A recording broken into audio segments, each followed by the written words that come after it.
ओम नमः शिवाय।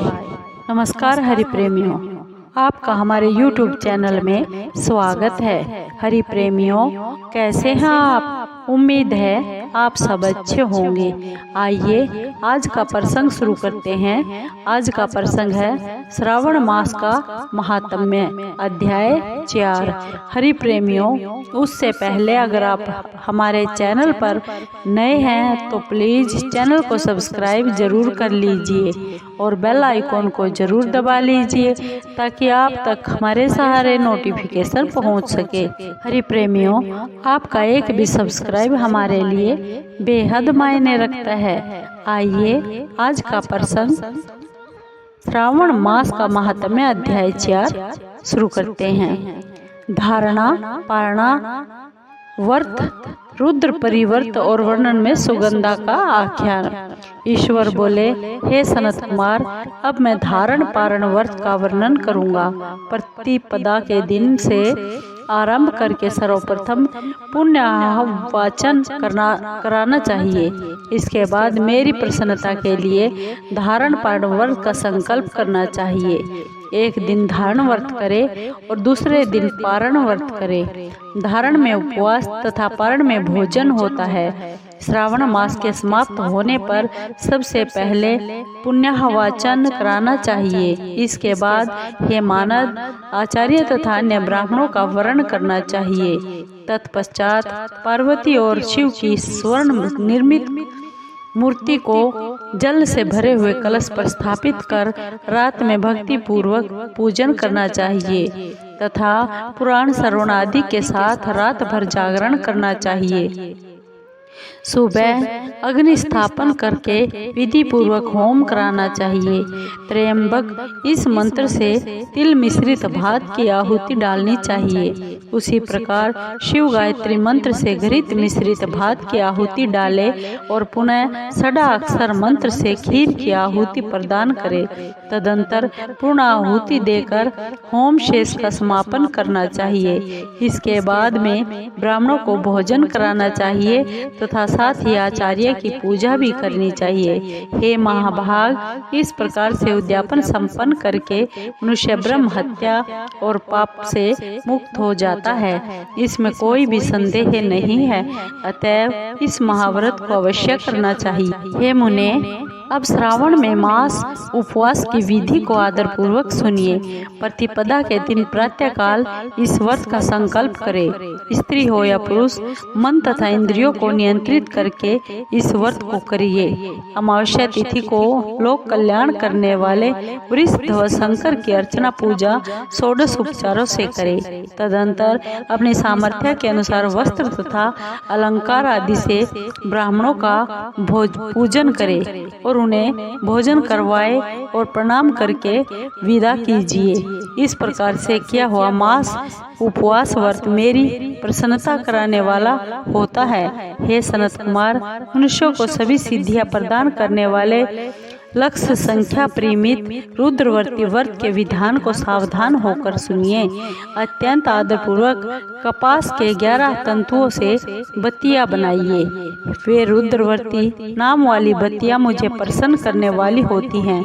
मैं श्रावण मास में भक्ति पूर्वक दीवान के देव गौरीपति गण महादेव का 1 लाख संख्या वाली बत्तियों से निरंजन करूंगा। इस प्रकार श्रावण मास के प्रथम दिन विधि पूर्वक संकल्प करके महीने भर प्रतिदिन शिव जी का पूजन कर 1000 बत्तियों से निराजन करे और अंतिम दिन 71,000 बत्तियों से निराजन करे अथवा प्रतिदिन 3000 बत्तियां आदर पूर्वक अर्पण करे और अंतिम दिन 13,000 बत्तियां समर्पित करे अथवा एक ही दिन सभी 1 लाख बत्तियों को मेरे समक्ष जला दीजिए।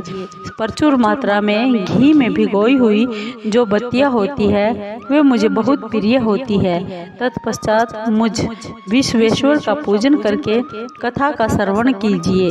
सनत कुमार बोले, हे देव देव, हे जगतनाथ, हे जगत नंदकारक, कृपा करके आप मुझे इस व्रत का पर वह बताइए, हे प्रभु, इस व्रत को सर्वप्रथम किसने किया? इसके उद्यापन में क्या विधि होती है? ईश्वर बोले, हे ब्रह्मपुत्र, व्रतों में उत्तम इस रुद्रवर्ती व्रत के विषय में सावधान होकर सुनिए। यह व्रत महापुण्यप्रद, सभी उपद्रवों का नाश करने वाला, प्रीति तथा सौभाग्य देने वाला, पुत्र पौत्र समृद्धि प्रदान करने वाला, व्रत करने वाले के प्रति भगवान शंकर जी की प्रीति उत्पन्न करने वाला तथा परम पद शिवलोक को देने वाला, तीनों लोकों में इस रुद्रवर्ती के समान कोई भी व्रत उत्तम नहीं है। इस संबंध में लोग यह एक प्राचीन दृष्टांत बताते हैं। शिप्रा नदी के रम्य तट पर उज्जैनी नामक सुंदर नगरी थी। उस नगरी में सुगंधा नाम के एक परम सुंदरी वीरांगना रहती थी। उसने अपने साथ संसर्ग के लिए अत्यंत दुस्सह शुल्क निश्चित किया हुआ था। 100 स्वर्ण मुद्रा देकर संसर्ग करने की शर्त रखी हुई थी। उस सुगंधा ने युवकों तथा ब्राह्मणों को भ्रष्ट कर दिया था। उसने राजाओं तथा राजकुमारों को भी नग्न करके उनके आभूषण आदि लेकर बहुत सा तिरस्कार किया हुआ था। इस प्रकार उस सुगंधा ने बहुत लोगों को लूटा था। उसके शरीर की सुगंध से कोस भर का स्थान सुगंधित रहता था। वह पृथ्वी तल पर रूप, लावण्य और कांति की मानो निवास स्थली थी। वह 6 रागों और 36 रागनियों के गायन में तथा उनके अन्य बहुत से भेदों की भी गान क्रिया में बहुत कुशल थी। वह नृत्य में रंभा आदि देवांगनों को भी तिरस्कृत कर देती थी और अपने एक एक पग पर अपनी गति से हाथियों तथा हंसों का उपहास करती थी। किसी दिन वह सुगंधा कटाक्षों तथा भोह चलान के द्वारा कामबाणों को छोड़ती हुई क्रीड़ा करने के विचार से शिप्रा नदी के तट पर गई। उसने ऋषियों के द्वारा सेवित मनोरम नदी को देखा। वहाँ कई विप्र ध्यान में लगे हुए थे और कई जप में लीन बैठे हुए थे। कई शिव अर्चन में रत थे तथा कई विष्णु के पूजन में लगे हुए थे। हे महामुने, उसने उन ऋषियों के बीच विराजमान मुनि वशिष्ठ को देखा। उनके दर्शन के प्रभाव से उसकी बुद्धि धर्म में प्रवृत्त हो गई। जीवन तथा विशेष रूप से विषयों से उसकी विरक्ति हो गई। वह अपना सिर झुकाकर बार बार मुनि को प्रणाम करके अपने पाँव की निवृत्ति के लिए मुनिश्रेष्ठ वशिष्ठ जी से कहने लगी। सुगंधा बोली, हे नाथों के अनाथ, हे अनाथों के नाथ, हे विप्रेंद्र, हे सर्व विद्या विशारद, हे योगीश, मैंने बहुत से पाप किए हैं। अतः हे प्रभो, उन समस्त पापों के नाश के लिए मुझे कोई उपाय बताइए। ईश्वर बोले, हे सनत कुमार, उस सुगंधा के इस प्रकार कहने पर वे दीन वत्सल मुनि वशिष्ठ अपनी ज्ञान दृष्टि से उसके कर्मों को जानकर आदर पूर्वक बोले। वशिष्ठ जी बोले, तुम सावधान होकर सुनो। जिस पुण्य से तुम्हारे पाप का पूर्ण रूप से नाश हो जाएगा, वह सब मैं तुमसे अब कह रहा हूँ। हे भद्रे, तीनों लोकों में विख्यात वाराणसी में जाओ। वहाँ जाकर तीनों लोकों में दुर्लभ महान पुण्य देने वाले तथा शिव के लिए अत्यंत प्रीतिकर रुद्रवर्ती नामक व्रत को उस क्षेत्र में जाकर करो। हे भद्रे, इस व्रत को करके तुम परम गति प्राप्त करोगी। ईश्वर बोले, तब उसने अपना धन लेकर सेवक तथा मित्र सहित काशी जी में जाकर वशिष्ठ के द्वारा बताए गए विधान के अनुसार व्रत को पूरा किया। इस प्रकार उस व्रत के प्रभाव से वह सशरीर उस शिवलिंग में विलीन हो गई। हे सनत कुमार, इस प्रकार जो स्त्री इस परम दुर्लभ व्रत को करती है, वह जिस अभिष्ट पदार्थ की इच्छा करती है उसे निसंदेह प्राप्त करती है। हे सुव्रत, अब आप माणिक्यवर्तियों का महात्म्य सुनिए। हे विप्रेंद्र, उन माणिक्यवर्तियों के व्रत से स्त्री मेरे अर्थ आसन की अधिकारिणी हो जाती है और महाप्रलय पर्यंत वह मेरे लिए प्रिय रहती है। अब मैं इस व्रत की संपूर्णता के लिए उद्यापन का विधान बताऊंगा।